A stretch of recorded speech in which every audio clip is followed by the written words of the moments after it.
बिस्मिल्लाहिर्रहमानिर्रहीम। अस्सलाम वालेकुम। 23 मार्च 2024 की इस खूबसूरत सुबह में मैं आपके साथ doctor Muniba Iftikhar FM 96.6 the voice of LCWU से मुखातिब हूँ। सामीन, 23 मार्च का दिन हमारी ज़िंदगियों में एक बड़ी अहमियत का हामिल है। शायद बचपन से ही हमारे बड़े बुज़ुर्ग असातिज़ा हमें इस दिन के बारे में याद कराते हैं कि आज जिस मादरे वतन के अंदर हम बैठे हैं पाकिस्तान, उसको हासिल करने के लिए आज का दिन एक संगे मील की हैसियत रखता है। 84 साल गुज़रने के बाद भी आज भी वो तमाम बातें, वो तमाम वाक़यात जो 23 मार्च 1940 करारदाद पाकिस्तान की मंजूरी के साथ मुंसलिक हैं, हमें यूँ लगता है कि जैसे हम भी उस वक्त का एक हिस्सा थे।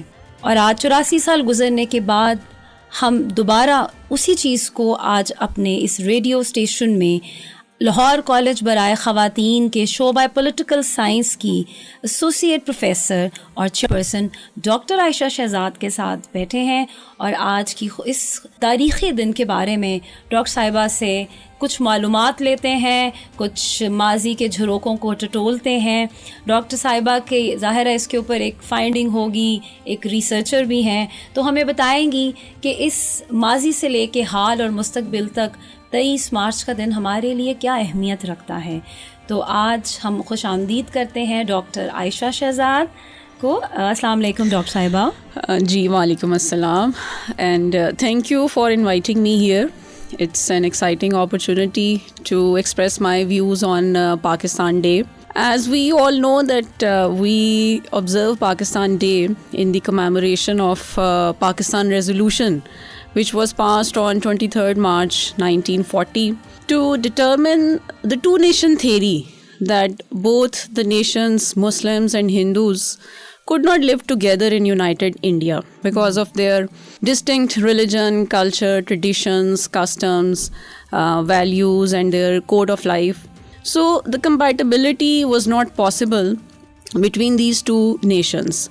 So the Muslim leadership under the flag of All India Muslim League, they demanded from the Britishers that the only solution lies in the establishment of a separate homeland for the Indian Muslims, because Congress and Muslim League both could not develop a consensus for the future constitution of India. And there was a widespread, discrepancy between the leadership and the nations as well. So the only solution was the establishment of a new homeland. And it was witnessed that during the next 7 years, the way Muslim leadership under the leadership of strong leadership of Quaid-e-Azam, they could be able to achieve the establishment of a separate homeland for the Indian Muslims. Now, it was the first step. Creation of Pakistan was the first step. Now, there was a need to address multiple issues. Rather more subtle task was there in front of the Muslim leadership, that how to develop a constitution for this new state and how to establish a federal democratic political system in this new state. Because we know that creation of a new state is like a social contract between the political elite and the masses. So Pakistan was established. It was a great achievement on the part of Muslim League. But we know that what happened after 1947. ये main सवाल है जिसकी तरफ हम आपको ला रहे हैं. Exactly. So my discussion also comprises on two important elements. Number one is constitutionalism in Pakistan. And second is representative democratic political system in Pakistan. So now I will try to address these issues, that whether Pakistan did have a sound constitutional process and whether we could be able to have a strong, representative, sustainable democratic system in Pakistan. I think these are most important queries which must be addressed on this great historical day. Right? So first I start my discussion that after 1947, what was the main hurdle in the constitution making? We see that the leadership, I think they lacked inclusive approach a liberal, civic, nationalist approach, and they could not incorporate all the segments of the society in the constitution making, right? Because we see that there was East Pakistan and West Pakistan. Both had their respective reservations, their apprehensions. Certain political parties were more dominant in the eastern wing. Some were more, influential on the western side. So again, the consensus building was getting quite a complex procedure. And that's why there was a delay in the constitution making. Because if we compare Pakistan with India, India did have their constitution in 1950. But we had our first constitution in 1956, almost after 8-9 years of the establishment of a new state. Anyhow, it was a big achievement. We had this first constitution, but the dilemma was that this constitution could not sustain. And just after 2 years, there was military intervention and the constitution was abrogated. Then later on, what happened, that over a period of time, the exclusivist approach, the authoritarian and autocratic approach on the part of the leadership, military leadership at that time, they again, could not develop a conducive environment for democracy. And another constitution, another experience was there, 1962 constitution, which was a purely, presidential, authoritarian type of constitution. And that again could not lay a foundation for a democratic and representative system.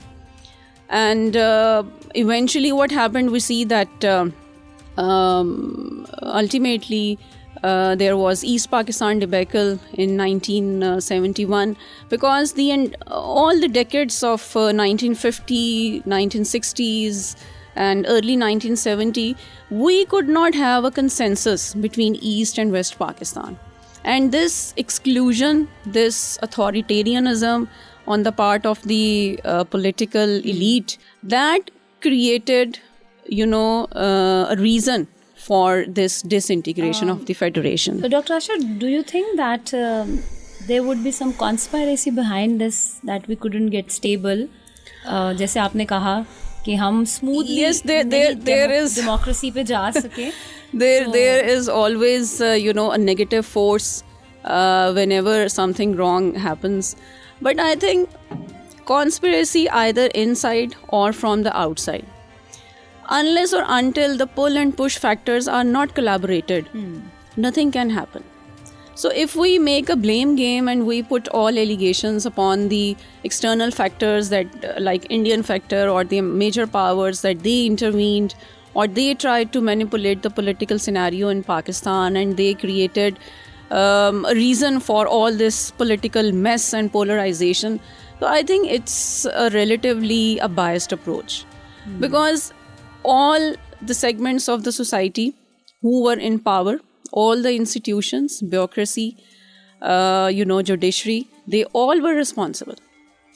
And secondly, another important thing which I want to highlight, that social contract is based on two important things. Number one is the assurance of legal and political sovereignty, which demands accountability on the part of the leadership. And second important component of social contract is the acknowledgement of general will. And what is general will? The desire of the common man, the desire of the common masses. Because as I already said, that social contract is done between the political elite and the common man. So if the common man is marginalized, that is isolated, so how can the social contract can be materialized? So I think that was the basic reason that why constitution making remained delayed. And secondly, Pakistan could not be able to have a stable and sustainable democratic system. सामाईन, आप सुन रहे हैं doctor Ayesha Shahzad को, जो शोभा political science की जो है chairperson है, और आप सुन रहे हैं FM 96.6 वॉइस ऑफ LCWU. और हम मैडम से फर्दर ये जानते हैं कि जब 1973 का आइन बन गया, तो तब एक उम्मीद हमें जागी कि अब डेमोक्रेसी जो है वो प्रोसीड करेगी और 23 मार्च की वो रूह जो थी वो ताज़ा होगी कि हम एक इस्लामी जमहूरिया पाकिस्तान एक आज़ाद मुमलिकत के शहरी हैं और अब यहाँ पर जो है जमहूरियत फ़रोग़ पाएगी और एक बेहतरीन आइन हमें नज़र आए. लेकिन फिर क्या हुआ डॉक्टर साहब? फिर दोबारा से वही सब इस पर कुछ रोशनी डाल रही है? Actually, I think that had been a very unfortunate experiences in Pakistan because in 1971 when the Pakistani nation had demoralized after the East Pakistan debacle. So there was definitely a ray of hope, and the Constitution of 1973, which was established on the grounds of mutual consensus and deliberations or reconciliation among all the ethnic and nationalist elements in Pakistan. But still we see that since 1973 till 2024, it's a long saga of complexities, instabilities, uncertainties. Although we are having 1973 Constitution along with multiple, amendments, but we can say that ultimately we developed this consensus.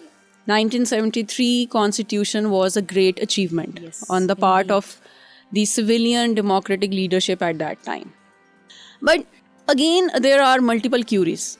फिर हमने 2 martial law भी देखे उसके बाद भी. Right. I am coming to this point that despite having this constitution, despite having this mutual national consensus, military intervention could not be eliminated from the political and constitutional landscape of Pakistan. Yes. So this was the grave situation which we faced with the passage of time, since 1979 onwards. And we experienced 2 martial laws by General Zia and then General Musharraf.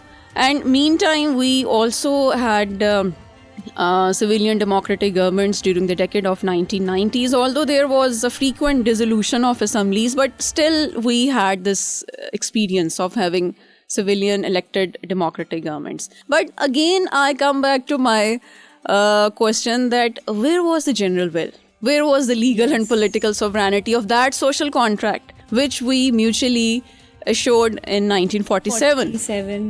The spirit was promised in 1940 on 23rd March. The spirit of that social contract could not be actualized.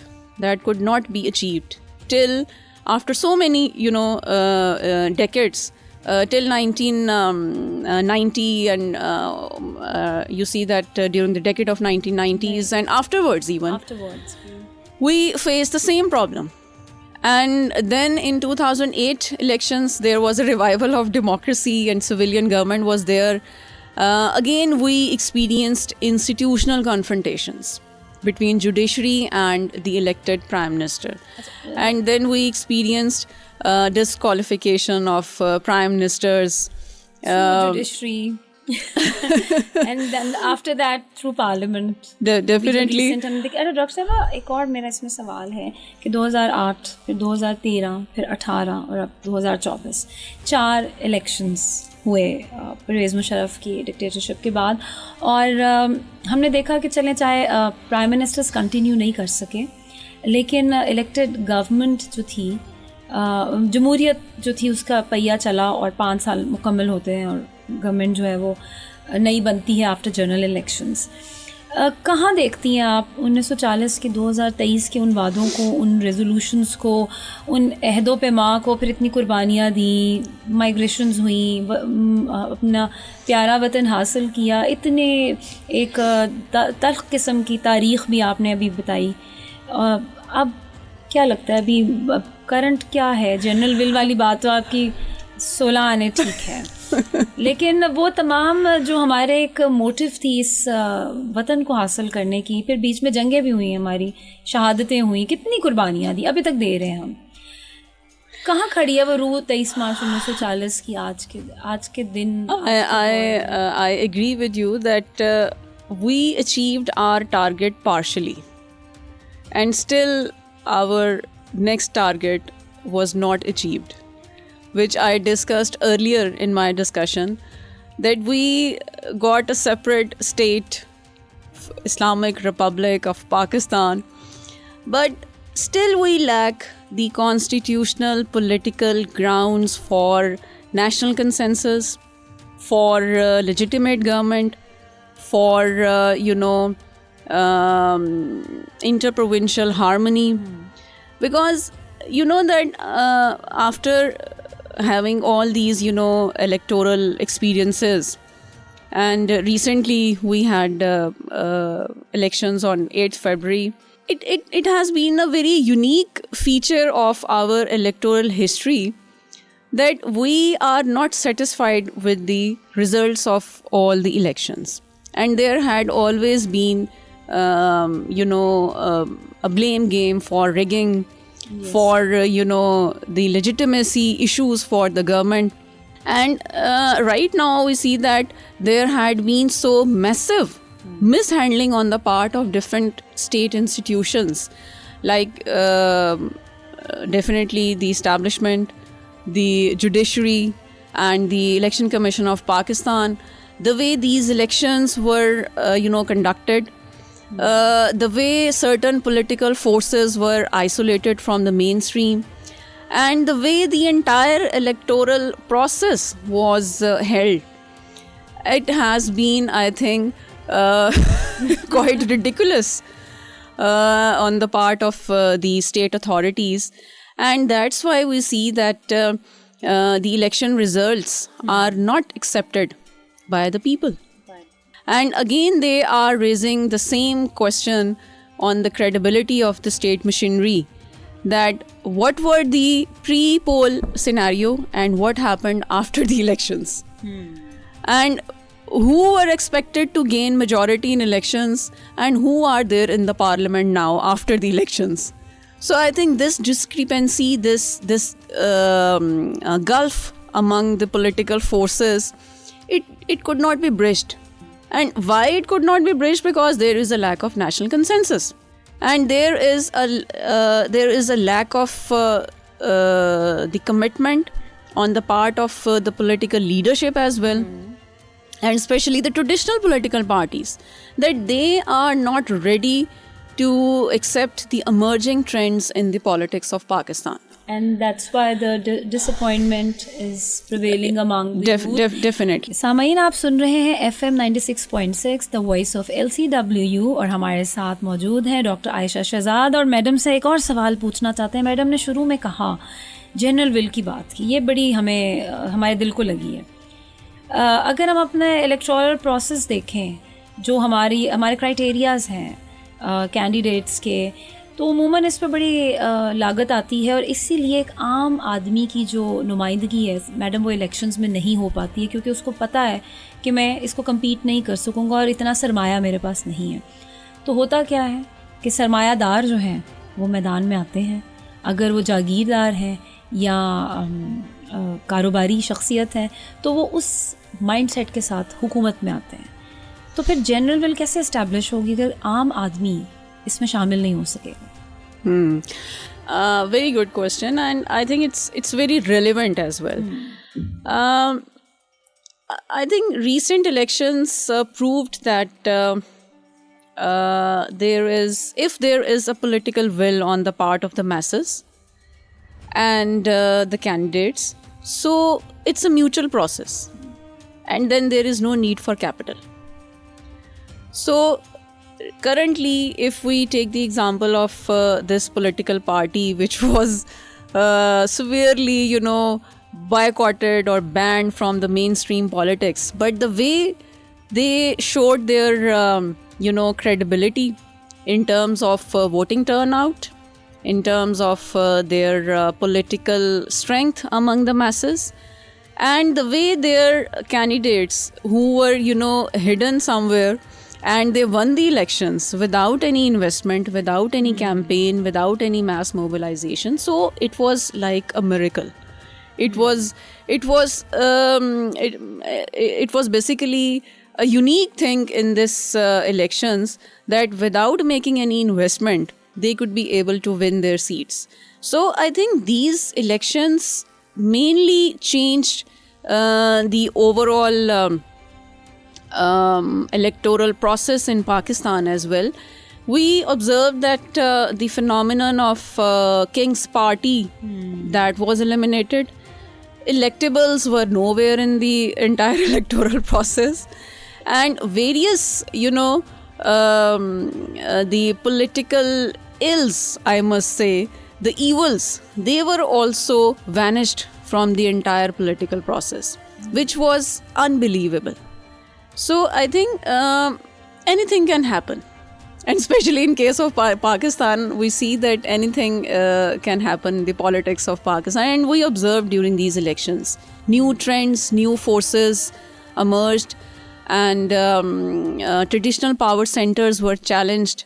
So it was, although it was a big shock for them that traditional political parties could not sustain their vote bank, and they were, the way they were defamed by the masses, and new parliamentarians are there, almost I think 50-60 new faces are there in our parliament. So I think these elections have changed overall the election scenario in Pakistan, which is obviously a ray of hope. And as you were talking about the prevailing disappointment in the society of Pakistan, I think if there is a darker side of the politics of Pakistan, so I think this is a very brighter side. Brighter, and some new and unique picture is now in front of us. Madam, वही वाली बात आ जाती है कि फिर भी कहीं ना कहीं हमें मायूसी की लहर नज़र आती ज़रूर है नौजवान में, शायद इसलिए भी जैसे आपने कहा कि टर्न आउट तो बहुत ज़्यादा रहा, लेकिन जो नताइज थे वो शायद थोड़े से उससे बरक्स थे, तो फिर एक डिसअपॉइंटमेंट की वेव जो है वो आई. तो आपका क्या ख्याल है कि हमें अपनी यूथ को किस तरह से मोबिलाइज़ करना पड़ेगा ताकि वो अपने वतन की उन इक़दार के हवाले से सोचें, क्योंकि हमने ब्रेन ड्रेन का कॉन्सेप्ट भी देखा है और बहुत सारा यहाँ से जाने वाली बात भी जो है तालिबात करती हैं, तो हमें क्या करना चाहिए उनको मोटिवेट करने के लिए? I think the only way is education. Unless or until our youth is not empowered intellectually with education, with knowledge, I think there is no substitute. So first and foremost thing is that the youth needs to be very literate, skillful, and as you discussed about that we are having less opportunities for employment. Okay, it's a bad luck for for our youth, and that's why they prefer to go abroad to explore better opportunities. But I think still we are having a very promising future for Pakistan, and we hope that inshallah in next few years we would be able to make this dream come true, that Pakistan will be a democratic state where all institutions will perform within their domains, and there won't be any like polarization or confrontation or any contestation among the political, social and religious forces in Pakistan, because I think we are supposed to learn lesson from the past. And only those nations come forward who learn lesson from their history. So we have experienced a lot in the past. We experienced martial laws, we experienced dissolution wars of governments, we experienced wars. So now this is the present age of globalization, where the nations are moving from geopolitics to geoeconomics. And now there is a need to change the priorities of our leadership as well. And they need to focus on independent foreign policy making, independent economic policies, because unless or until we are not able to be stable economically, we cannot, I think, proceed well. So this is the key to success for a vulnerable nation like Pakistan currently. Definitely, we see that currently Pakistan is facing multiple economic issues as well. But I think this is a key to success. चलें, very good, the key to success. Sameen, आप सुन रहे हैं FM 96.6 voice of LCWU और हमारे साथ हैं doctor Ayesha Shahzad, सरबराह शोबाए पॉलिटिकल साइंस. और अब हम आखिर में मैडम की एक ज़बरदस्त और इतनी नॉलेजेबल गुफ्तगू के बाद, चूँकि मैडम भी मेरी तरह एक उस्ताद हैं और एक अरसे से जो है तालिबात को तदरीस दे रही हैं, और ख़ास तौर पे इनका जो सब्जेक्ट है वो तो है ही आज के इस मौजू से रेलेवेंट. तो डॉक्टर साहिबा, इस सारी हिस्ट्री के साथ और जो अभी करंट आपने सिनेरियो बताया, हमें भी लगता है जैसे हमारे यूथ के अंदर मायूसी है. आप कैसे देखती हैं आज का ये दिन है? कोई जज्बा आपको नज़र आता है कि आज 84 साल गुजर गए हैं उस रेजोल्यूशन को पास हुए? हम अगर अपने बचपने को देखें तो हम बिल्कुल इसे जश्न आज़ादी की तरह सेलिब्रेट किया करते थे स्कूल्स में, कॉलेजेस में. लेकिन आपको क्या लगता है कि आज की जो हमारी नई नस्ल है, इसके अंदर वो एहसास भी मौजूद है कि इस दिन की क्या अहमियत थी हमारे बुज़ुर्गों के लिए और हमारे लिए?